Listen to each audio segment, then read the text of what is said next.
Let's talk about wages. Let's talk about the forecast for a minute, because I Yeah. find the heroic assumptions fascinating. Go. The assumptions this time around are not quite as heroic as they have been in the past. They No. do seem to be, if not mugged by reality, at the very least sort of held at knife point by reality, in that because what's weird is that they're, at the end of the 4-year forward estimates, Yes, they're assuming that wages will suddenly start growing at 3% a year. And absolutely. the weird thing is that for the last 8 years, they have had an open and overt policy of wage suppression.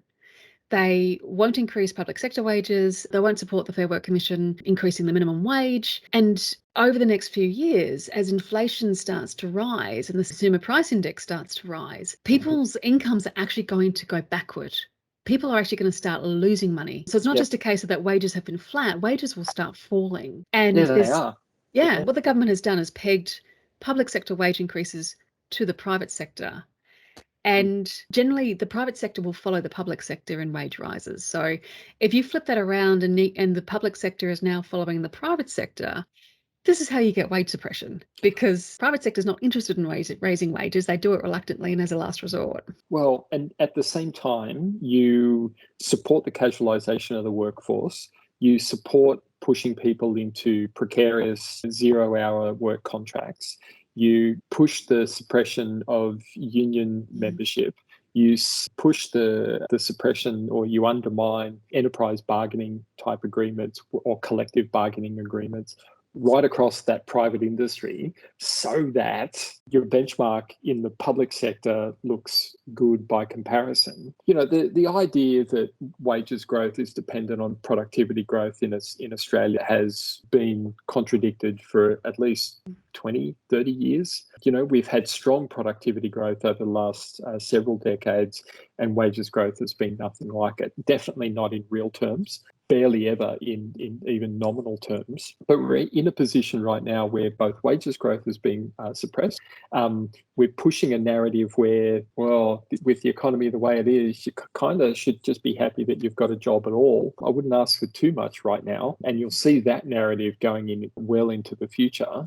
And at the same time, we've just had, and keep an eye on the next one, but the profit reporting season in August and September is going to be an absolute cracker for the private sector. There will be record profits being delivered by the private sector come the next reporting season, and no surprise, and potentially because wages growth has been suppressed. Those two things aren't a surprise. No.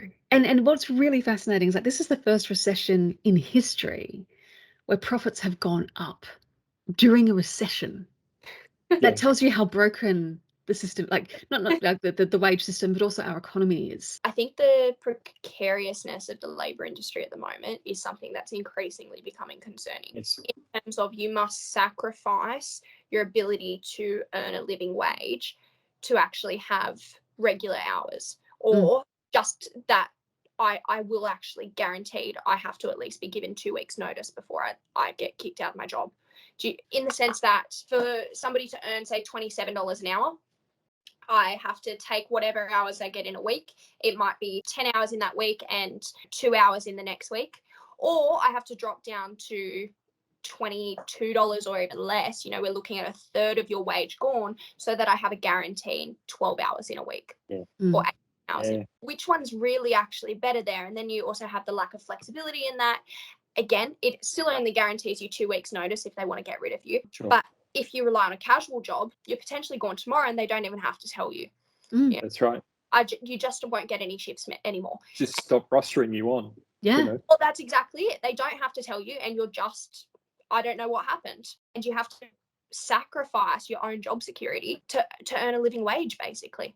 Yeah. And this is why we end up with people working three jobs, but all of them only 8-10 hours if they're lucky, in order to get by. I've done that. That's basically what I've done for the whole time I've been at uni as well. Same. Yeah. I'm fortunate enough I have a scholarship for uni, which has been fantastic, and that's part of my funding. I then work my funding to budget talk. I'm being funded now.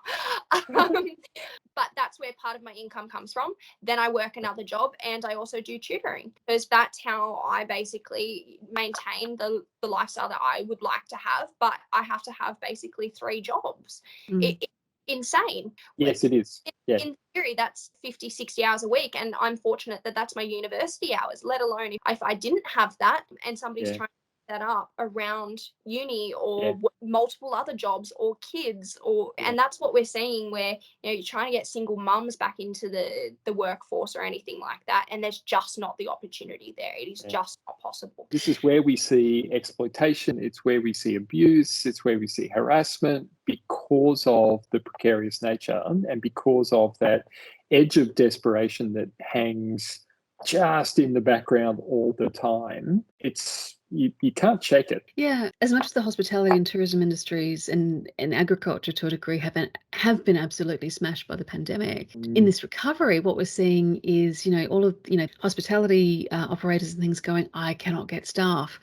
But, and that's sort of the narrative in the media, but in reality, what it is that I cannot get staff at the wages that I am willing to pay. Yes.